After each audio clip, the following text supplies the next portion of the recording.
Simons. Thank you, Mr. Speaker. Merci, Monsieur le Président.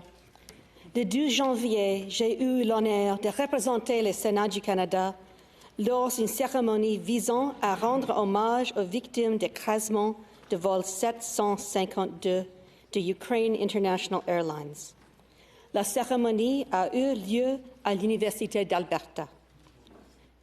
Cette tragédie a durement frappé ma ville d'Edmonton, puisque plus d'un dizaine de victimes y habitaient, les plus bas avec les liens avec l'université. It was minus 38 degrees that afternoon, colder with the wind chill, but more than 2,500 people packed into the university's Saville Centre. Hundreds more who couldn't fit into the room huddled in the hallways, watching the live feed on their phones. On that day, we wanted to be together, sharing our grief as a community. One by one, colleagues and students and professors and coaches and friends and lovers of the victim came to the stage and to the microphone to tell us the stories, the personal, particular stories of the brilliant, vibrant, joyous Edmontonians we had lost. And for 2 hours, they lived again in the recollections of those who knew them, until the rest of us began to feel that we had known them too. We laughed at the story of how Dr. Mojan Daneshmand, an acclaimed engineering professor who held a Canada Research Chair in radio frequency microsystems, actually went into labor the day before she was supposed to defend her dissertation. We laughed at the story of graduate students Arash Pozrabi and Pune Gorji, an engaged couple who decided to host their friends for a real Canadian Thanksgiving. Two literal computer geniuses who somehow miscalculated and didn't get their turkey cooked until 1 a.m.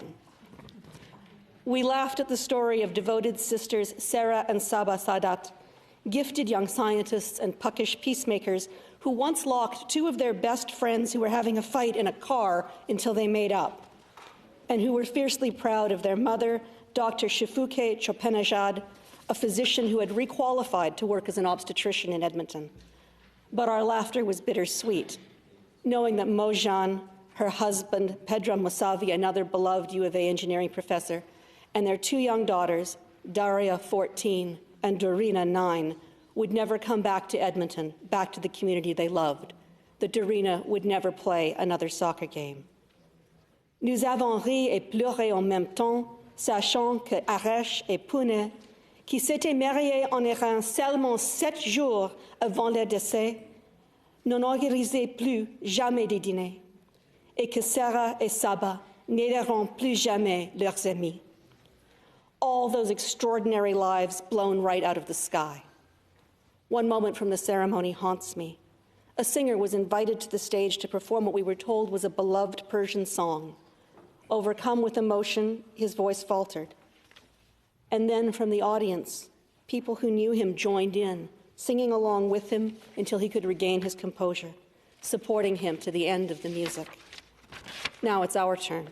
We need to support the families and friends and colleagues and students left behind. The people we mourned in Edmonton that afternoon risked and sacrificed so much to start new lives here. They gave my city, my province, and our country their gifts of light and love. May their memories forever be a blessing and a reminder of what makes Canada so extraordinary.